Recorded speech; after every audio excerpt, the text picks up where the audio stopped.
Halo teman-teman, perkenalkan nama saya Atri Elsa Deloksan Enyumelin Bali dengan NIM 213111043.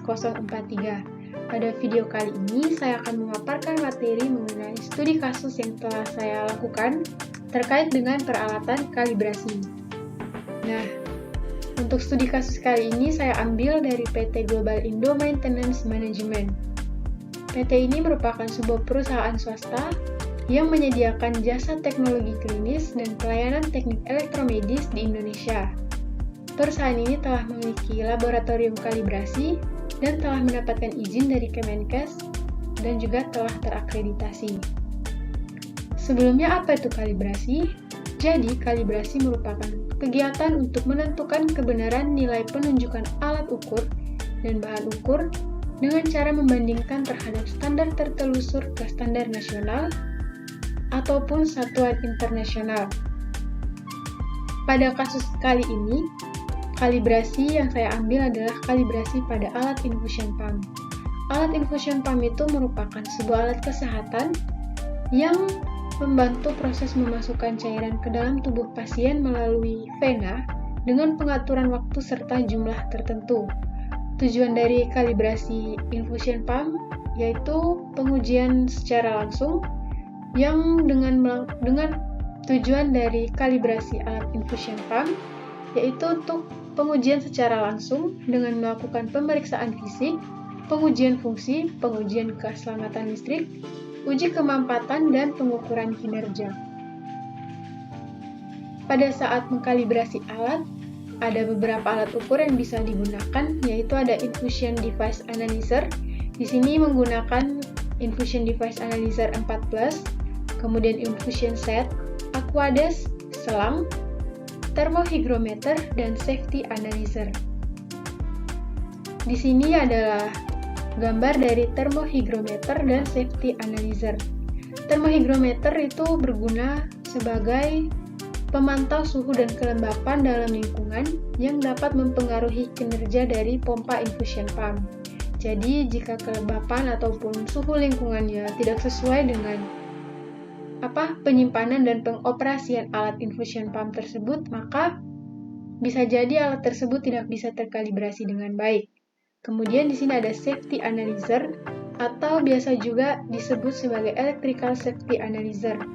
Biasanya itu berfungsi untuk mengukur kelistrikan yang ada pada alat. Namun pada kasus kali ini, safety analyzer juga dapat digunakan untuk memastikan bahwa pompa pada infusion pump sesuai dengan standar keselamatan dan regulasi yang berlaku. Nah, ini merupakan beberapa penjelasan atau rangkaian yang menjelaskan tentang Infusion Device Analyzer 4+. Nah, alat ini adalah alat yang menguji dan mengkalibrasi infusion pump ataupun sharing pump. Alat ini mengukur flow, volume, effusion pressure yang dihasilkan oleh alat-alat tersebut. Ini adalah tampak bagian belakang, tampak bagian samping, dan ini adalah tampak bagian depannya. Di bagian depan itu ada tombol atau keypad yang ini atas, bawah, kanan, kiri, dan juga keypad untuk enter. Kemudian di sini ada LCD yang besar ini, dan juga terdapat konektor cairan out.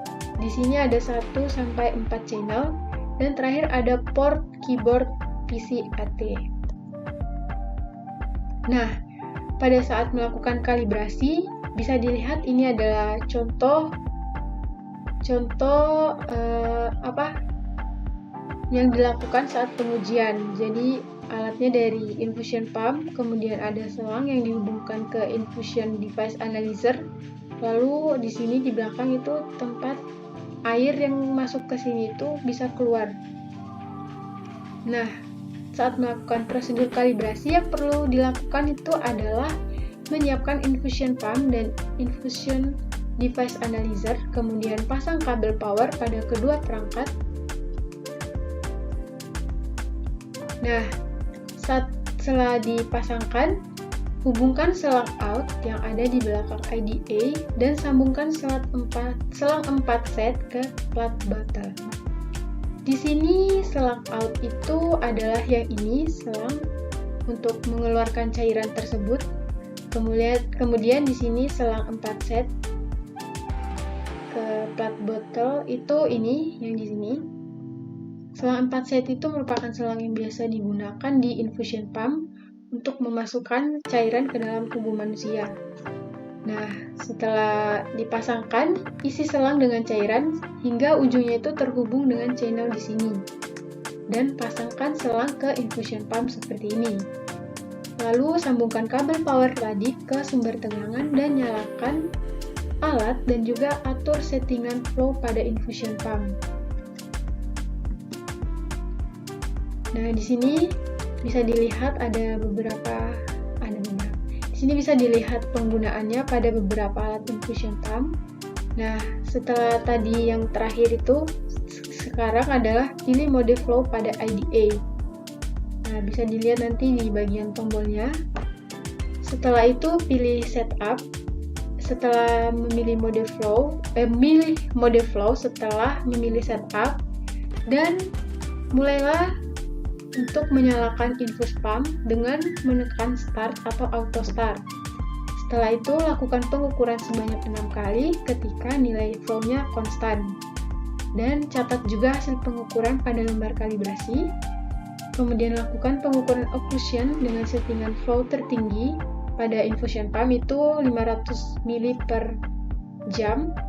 Dan catat juga hasil pengukuran occlusion tersebut. Nah, terakhir jika telah dilakukan, matikan peralatan dengan menekan tombol power pada kedua perangkat dan juga cabut kabel power dari sumber tegangan. Oke, sekian presentasi dari saya. Semoga presentasi kali ini dapat memberikan manfaat dan dapat teman-teman semua mengerti. Terima kasih.